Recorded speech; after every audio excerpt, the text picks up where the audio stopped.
Dérivées et fonctions composées. Deuxième question. On me demande de calculer la dérivée de la fonction g définie sur l'ensemble des réels par g de x qui est égal à 2 sinus x cube moins 4 sinus x plus 7 sur sinus x au carré plus 1. Alors, lorsque je regarde l'expression de g de x, eh bien, je vois que j'ai un quotient avec en haut au numérateur la somme de fonctions composées, puisqu'ici j'ai du sinus x avec du cube, et la même chose en bas, fonction composée, j'ai du sinus x au carré. Alors, soit je peux faire directement u sur v, je sais que la dérivée de u sur v, c'est u'v moins uv' sur v carré, ou alors je peux remarquer que ça ressemble pas mal à la fonction f que j'ai déjà étudiée dans la question 1. Alors, si je regarde l'expression de f de x, eh bien, je vois que ça ressemble pas mal, sauf que là, j'ai des x, et ici, j'ai des sinus. En fait, si je remplace dans f de x tous les x par des sinus x, eh bien, je vois que c'est la même chose. Donc, je peux écrire que g de x est égal à f rond u de x, qui s'écrit encore f de u de x, c'est la même chose, avec f de x, qui est donc cette expression-là, 2x cube moins 4x plus 7 sur x au carré plus 1, et u de x, qui est donc égal à sinus x. Alors là, du coup, je vais peut-être gagner du temps, parce que j'ai déjà calculé f' de x. Donc, je viens de voir que g est une composée de fonctions. Alors, peut-être que je pourrais avoir un petit rappel de cours sur la dérivée d'une fonction composée. Dérivation d'une fonction composée. Soit f, une fonction définie sur un intervalle i et prenant des valeurs appartenant à j, telles que f de i soit inclus dans j. Ça veut dire que l'image de l'intervalle i par la fonction f est inclus dans l'intervalle j. Et g, une fonction définie sur j. Alors, g rond f est défini sur i. Alors là, je vois que j'ai pas mal d'intervalles. J'ai du i, j'ai du j. Bon, pour moi, ça va être beaucoup plus simple parce que je vois que g est défini sur r. Je sais que f était aussi défini sur r. Je l'avais vu dans la question 1. Et je sais que la fonction sinus est aussi définie sur r. Donc, ça va aller beaucoup plus vite.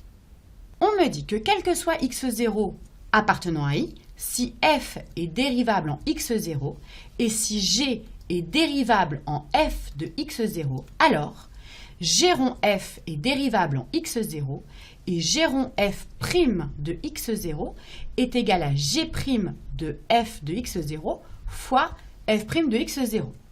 Alors moi, c'est surtout cette formule-là qui m'intéresse, sauf que là, moi, j'ai pas du g rond f, j'ai du f rond u. Mais ça va être pareil, la dérivée de f rond u, ça va être f' de u de x fois u' de x. Alors, je vais pouvoir appliquer ce petit rappel de cours. Alors déjà, j'ai vu qu'il fallait que je vérifie les ensembles de définition. Eh bien, f est défini et dérivable sur r, donc pas de problème. Et u, pareil, est défini et dérivable sur r. Donc pas de souci, je peux dire que par composition, ma fonction g, qui est égale à f rond u, est aussi définie et dérivable sur r. Et maintenant, je peux appliquer la formule, c'est-à-dire que g' de x est égal à f' de u de x fois u' de x. Alors, f', je l'ai déjà calculé dans la question 1. Je vais peut-être me le faire apparaître. Alors, j'ai l'expression de f' de x. Je me rappelle que j'avais posé u de x qui est égal à sinus x. Et donc, il me manque u' de x. Alors, peut-être que je pourrais avoir un petit rappel de cours sur les dérivées des fonctions sinus et cosinus.